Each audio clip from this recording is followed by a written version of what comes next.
Pega fogo cabaré. Pois é, a melhor forma de definir Brasília hoje. O Hugo Mota, enfim, teve uma reunião com os líderes e parece que hoje sai a votação da urgência para o PL da anistia. O Planalto, ou seja, a galera do Lula, está desesperada, doidinha sobre o que pode acontecer. Porque uma vez que você coloca o projeto lá, você sabe o que você pôs, mas o que vai sair você nunca sabe. Então, a questão é, se a anistia hoje for aprovada, der a elegibilidade do Bolsonaro, der com a bola nas costas do governo Lula e do STF, qual vai ser a reação? Eu acho que vai dar cadeia. Pode ter certeza, conhecendo a República das Bananas, como eu bem conheço, vai dar cadeia. Nós vamos falar sobre tudo isso. Então, bora para a tela do nosso aplicativo, que está preparado aqui com muita informação de qualidade para vocês.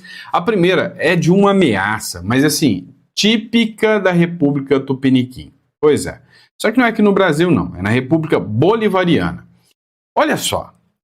O que eles falaram para os presos políticos, se os Estados Unidos entrarem na Venezuela, é assustador.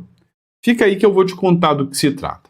Nós vamos falar também de uma ação que o TRE julgou o Bolsonaro. Acabou de sair agora a sentença sobre o Bolsonaro vinda, né, do tribunal. E aí você vai entender um pouquinho mais do que se trata, né? E vamos falar também de uma articulação aqui com o Eduardo Bolsonaro, onde o Hugo Mota fez uma articulação muito importante. A Ana Campagnolo acabou abrindo mão da liderança da minoria em virtude do Eduardo Bolsonaro. E pode ser assim um tapa na cara dos petistas, não sei. Provavelmente xingará a mãe do Hugo Mota hoje porque ele está revoltado com os petistas, revoltado com o STF, resolveu colocar anistia para votar e a possibilidade do Eduardo Bolsonaro nem perder o mandato e ainda pegar a liderança de uma comissão. O negócio tá indo lá em Brasília, a gente precisa acompanhar tudo isso que está acontecendo. Outro ponto que a gente vai falar também é sobre o Gustavo Gayer, tá? Ó, nós vamos falar sobre essa questão do Gustavo Gayer aqui, que deu uma repercussão muito negativa. Hoje, né, os bastidores de Brasília mostram algo literalmente assustador sobre o Gustavo Gayer. Veja só, o que pode acontecer com o Gustavo Gayer é muito ameaçador, sabe?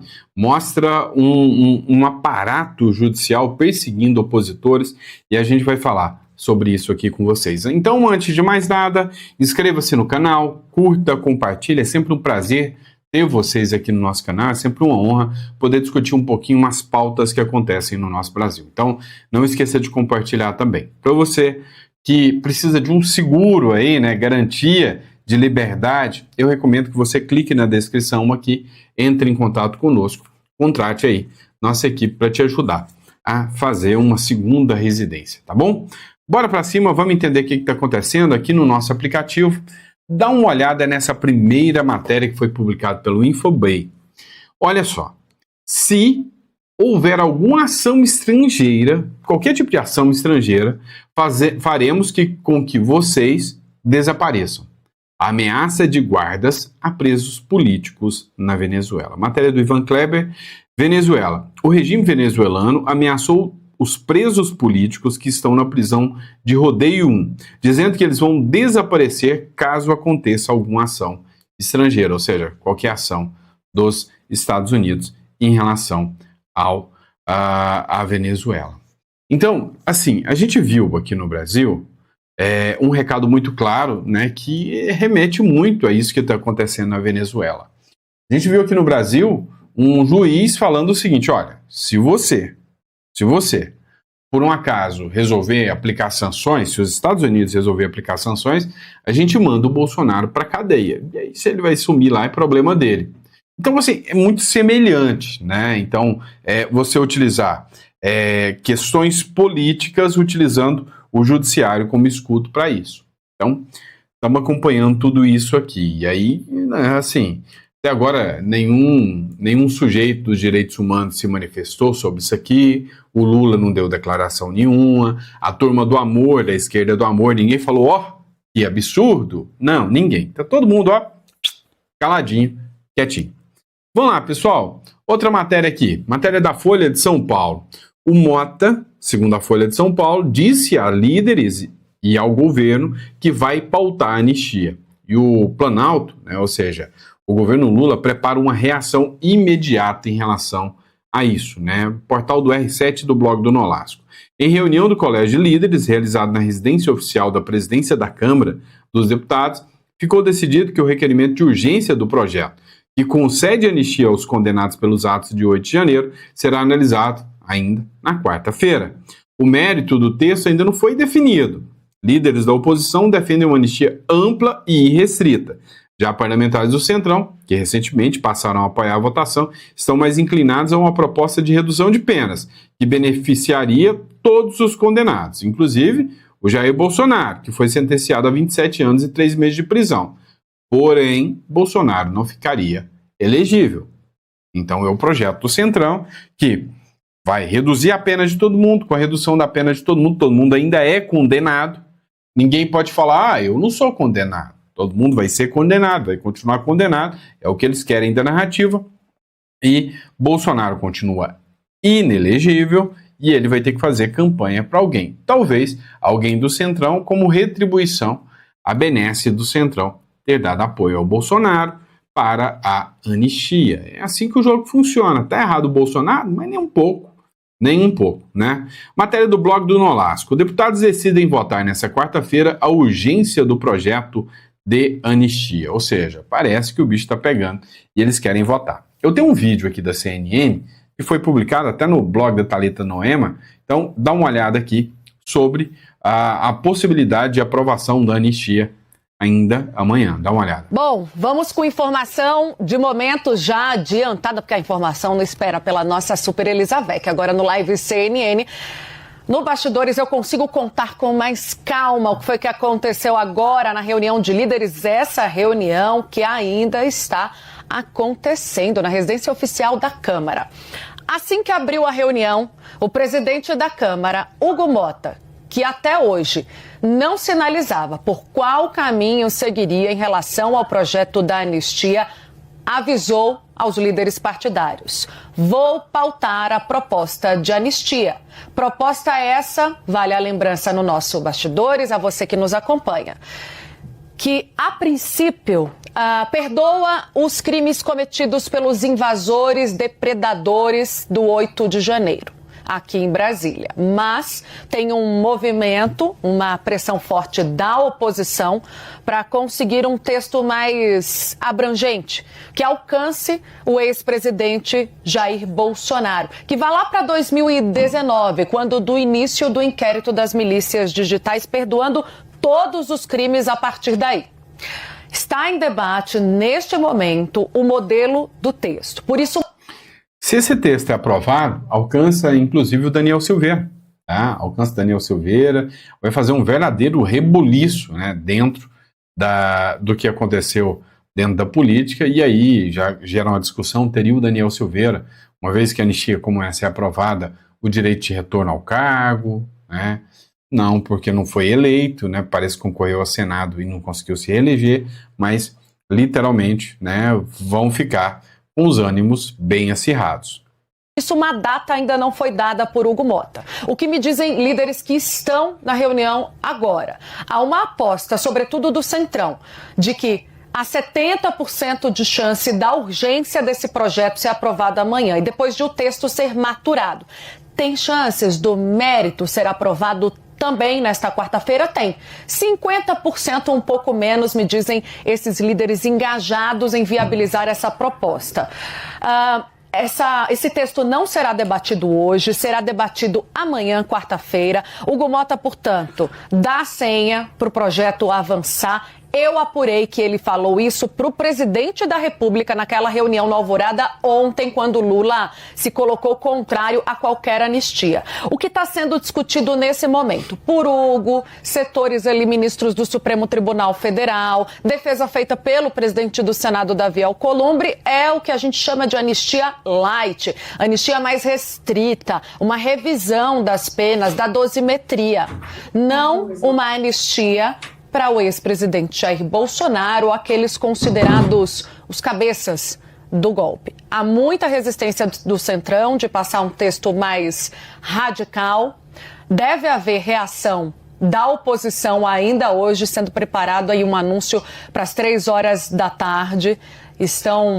Foram reunidos hoje, né? Os líderes da oposição se reuniram para tratar desse assunto, vislumbrando essa dificuldade em fazer avançar o texto que eles querem.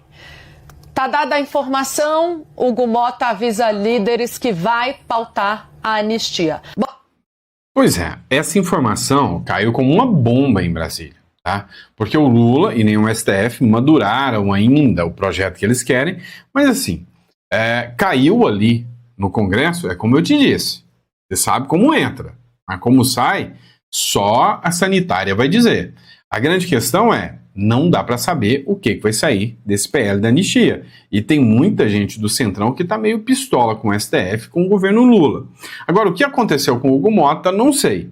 Agora, também saiu uma matéria do 360 Diário dizendo o seguinte: o PL e o Hugo Mota articulam Eduardo Bolsonaro, líder da minoria, para não perder o mandato e negociam a redução de pena do 8 de janeiro, diz Metrópolis.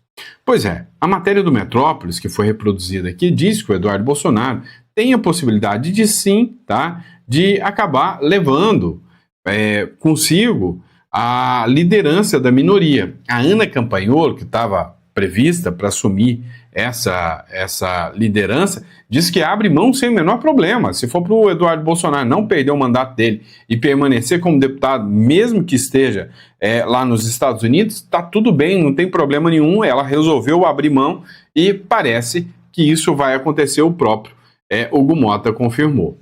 O Partido Liberal e o presidente da Câmara, Hugo Mota, chegaram a um acordo para nomear o Eduardo Bolsonaro como líder na minoria na Casa Branca, né? Garantindo que ele mantém o seu mandato mesmo estando nos Estados Unidos desde março. A liderança permite que Eduardo exerça suas funções parlamentares remotamente, atendendo às exigências do regimento interno da Câmara e assegurando a sua atuação política sem interrupções, enquanto segue acompanhando questões estratégicas para o próprio partido. Além disso, o Hugo Mota propôs debater a redução das penas para os condenados dos atos do 8 de janeiro de 2023, em vez de uma anistia ampla. Ou seja, o que está aparecendo aqui é que aconteceu um acordo, ou seja, uma anistia reduzida, limitada, e em compensação, o Eduardo Bolsonaro mantém-se no cargo. Posso ser sincero com vocês? Eu acho que eu devo, né? Eu acho que vocês me assistem por causa desse meu jeito sincerão aqui que eu converso com vocês sempre, né? O que eu acho aqui? O que é a minha opinião sincera para vocês? Dane-se o Hugo Mota. É simples assim. Quantos acordos o Hugo Mota assumiu e pulou fora?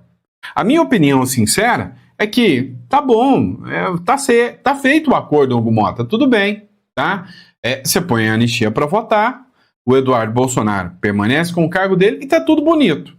Ótimo. Ele põe em votação. Hora que entrar em votação, articula, muda o texto, busca uma anistia ampla, geral e restrita. Eduardo Bolsonaro que fique sem a liderança e perca o mandato, tá tudo bem, né? Porque ser deputado hoje no Brasil, acho que não vale de muita coisa. Então, resumindo, se eu fosse líder hoje da oposição, eu ia dar uma rasteira no Hugo Mota aqui. Né? É só minha opinião, tá? Minha opinião não vale muita coisa, vocês sabem disso, né? Mas vamos lá, pessoal.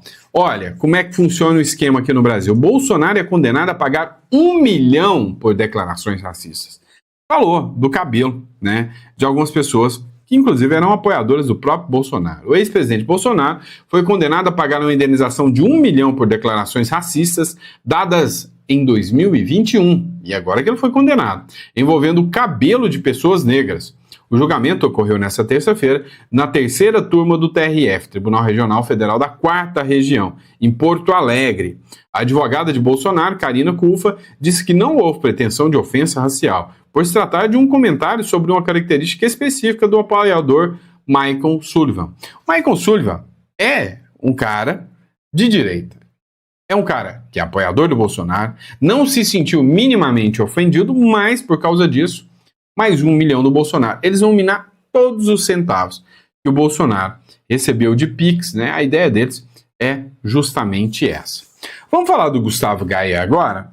2 advogados que atuam no STF dizem que Gustavo Gayer ficará inelegível e corre risco de prisão. Acompanhe comigo aqui.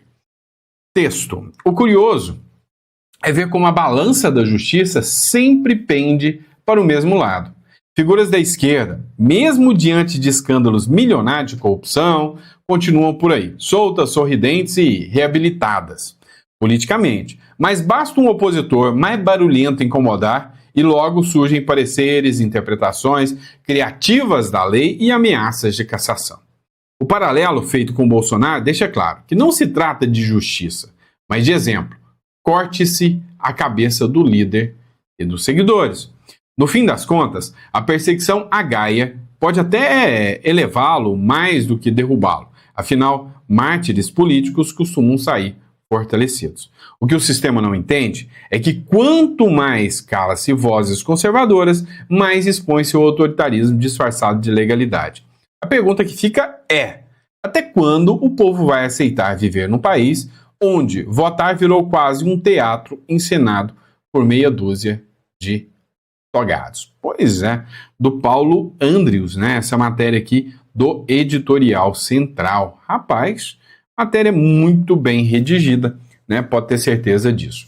Vamos lá. Lula desafia Trump com viagem arriscada. Pois é, o Lula não tá brincando, não.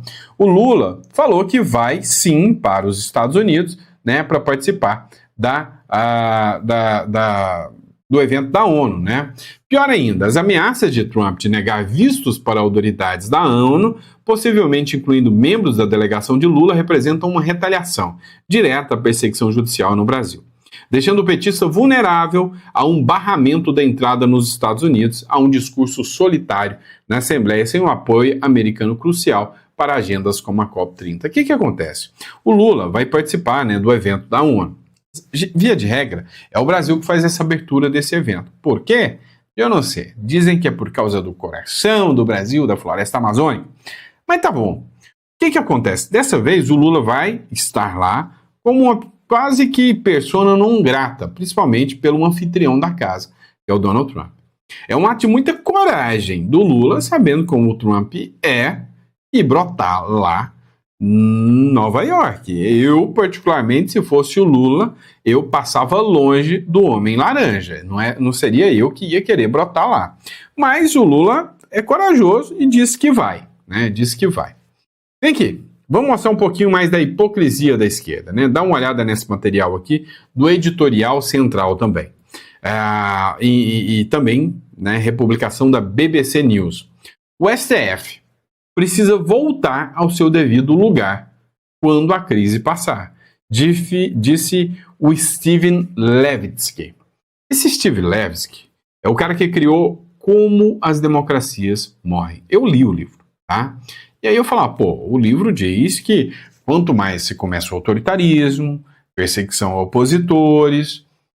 Agora, o cara tá vendo isso acontecer e fala, não, tá tudo bem, nesse caso aqui, tribunal de exceção valeu a pena para pegar o Bolsonaro, eu odeio o Bolsonaro, eu sou de esquerda. Agora, já passou do ponto, já começou a ter arbítrio demais, abuso demais, e pode chegar em outros setores que não Bolsonaro.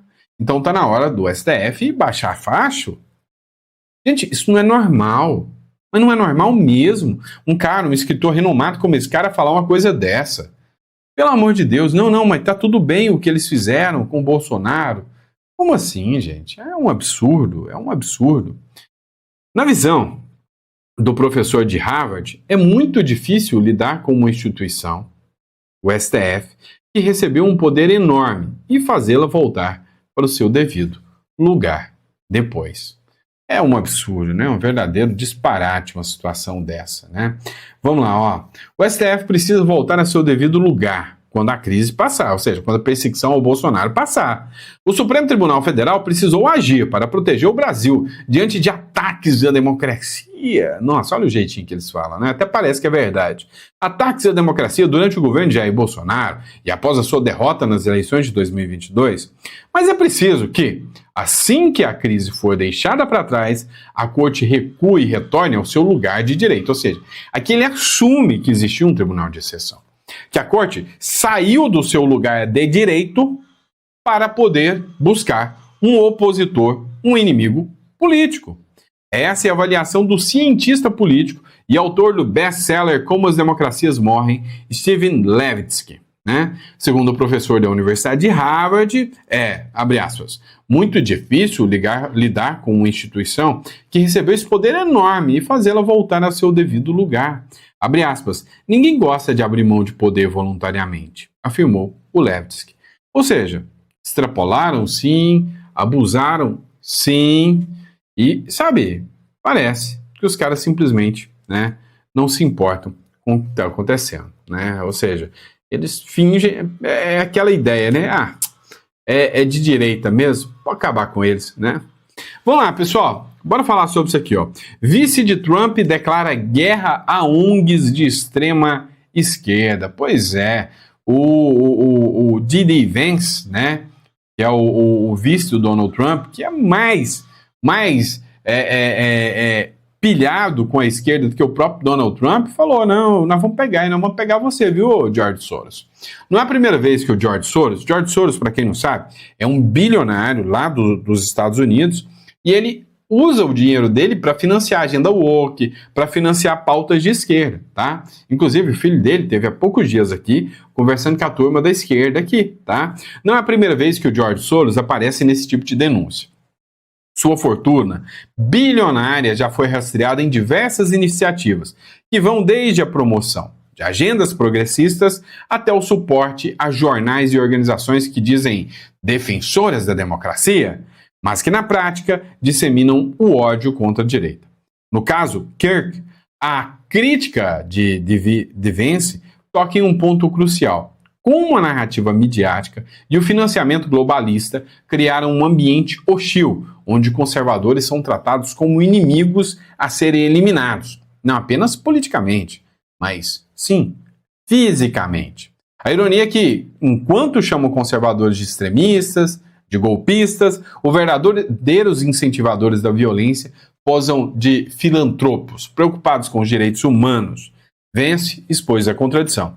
Um sistema onde bilhões fluem para alimentar a máquina progressista, enquanto qualquer voz dissonante é demonizado. No fim, a morte de Charlie Kirk pode ter revelado algo ainda maior, a engrenagem global que financia e normaliza o ódio contra a direita.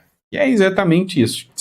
Deu para vocês perceberem o nível, né, dos artigos aqui. Esse artigo é meu, tá? Foi eu mesmo que escrevi esse artigo aqui para vocês sobre, né, aqui o D.D. Vance, tá? Agora, o que eu acho interessante aqui que a gente pode olhar aqui?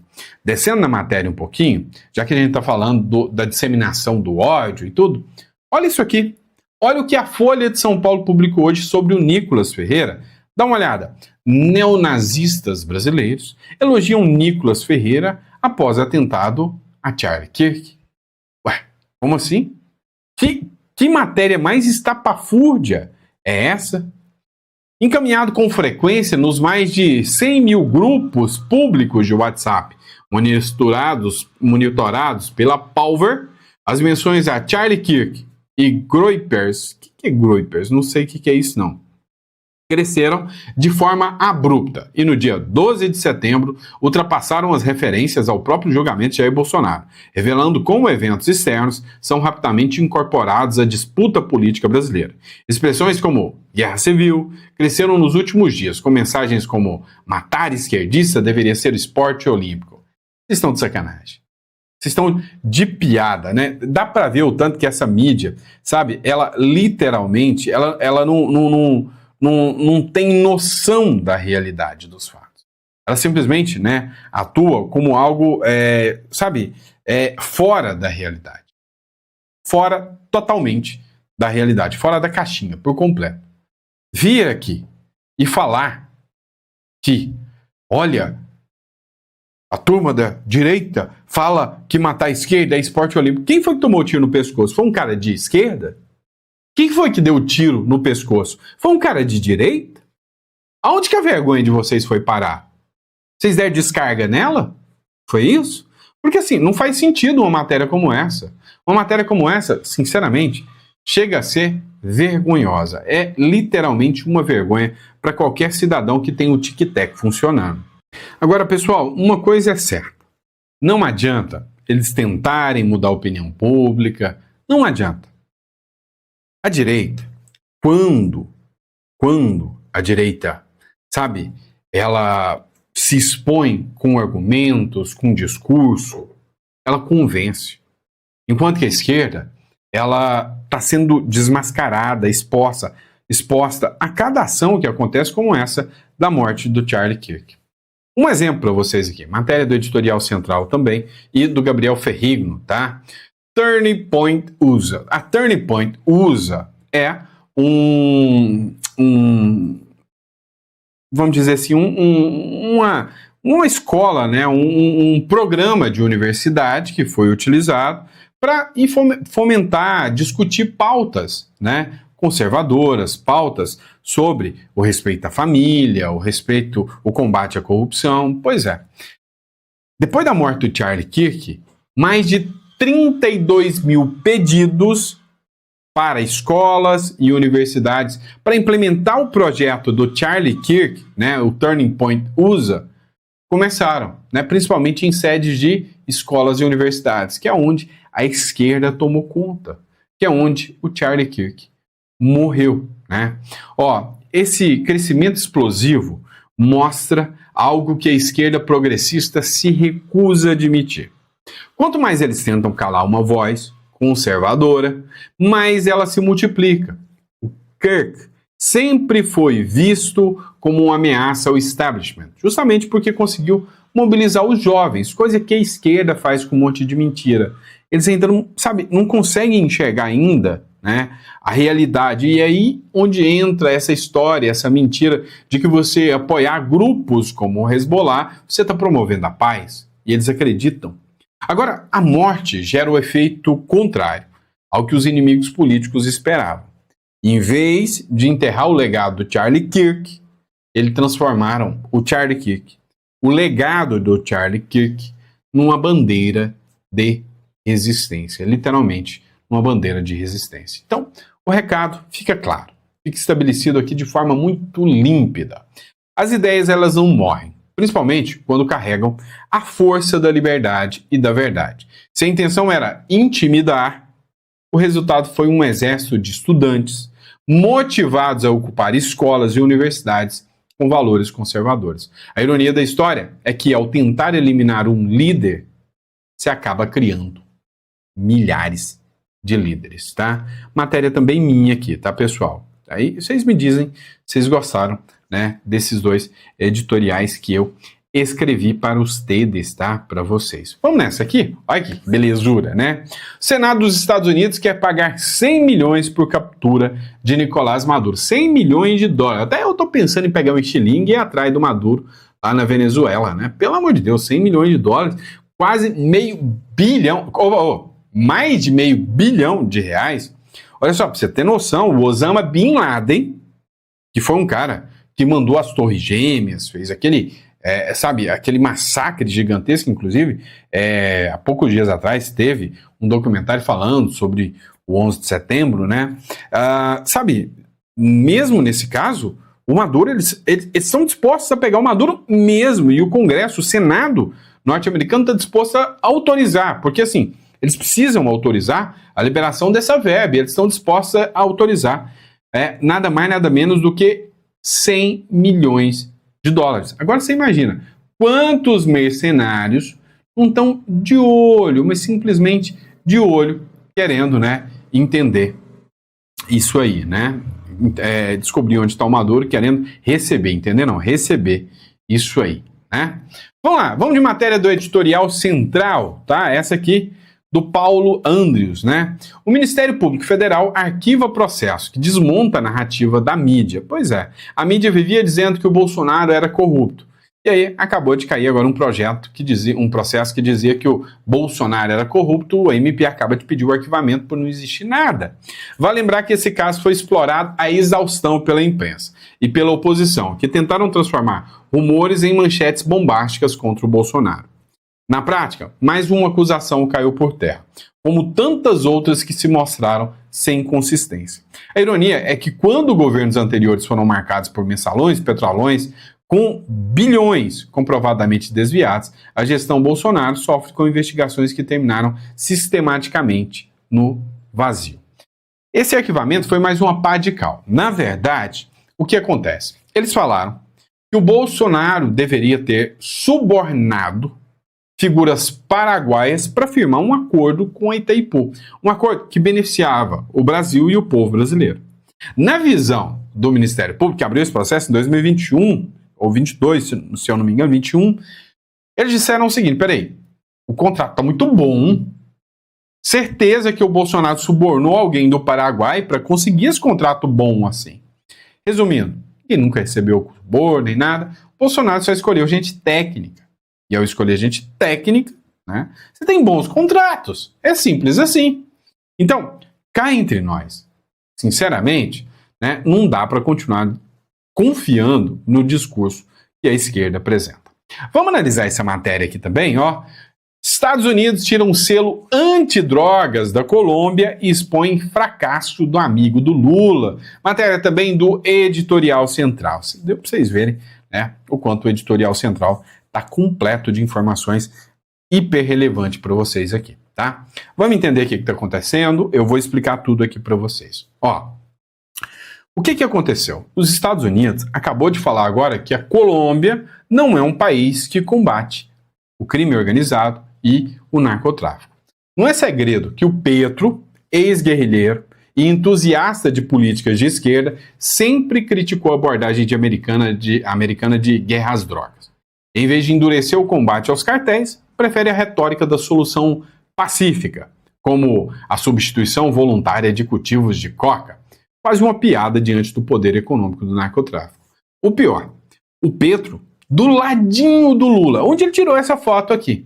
Adivinha? Ele defendeu que a cocaína deveria ser legalizada. Afinal, todo o mal do continente americano se dá porque a América não pode cultivar, explorar e ganhar em cima da produção de cocaína. Olha a ideia do sujeito. Olha o que passa pela cabeça de um esquerdista como esse, né? Provavelmente já cheirou farinha demais para falar uma meleca dessa, né? Então, assim, não faz o menor sentido, né? E não é à toa que leva esse título aí vergonhoso, né? Perde a chancela dos Estados Unidos aí sobre ser um país que combate, né, o crime e o narcotráfico. Né? Realmente, mais um dia vergonhoso dos nossos amigos colombianos, assim como mais um dia vergonhoso para nós, né, que temos um presidente que acaba, sabe, sendo ideologicamente alinhado com pautas como desse próprio Petro aí. Tá bom? E é isso, pessoal. Espero que vocês tenham gostado do nosso editorial. É sempre uma honra, um prazer enorme estar aqui com vocês, discutir política, debater política, qualquer coisa, sabe? Daqui a pouquinho a gente sai do nosso chá da tarde e vai para o nosso jantar. Então, 7 horas da noite eu vou estar aqui para mais um editorial com vocês, tá bom? Grande abraço, fiquem com Deus, perdoem-me o atraso, vocês sabem já os meus motivos, a minha razão e até daqui a pouco. Grande abraço.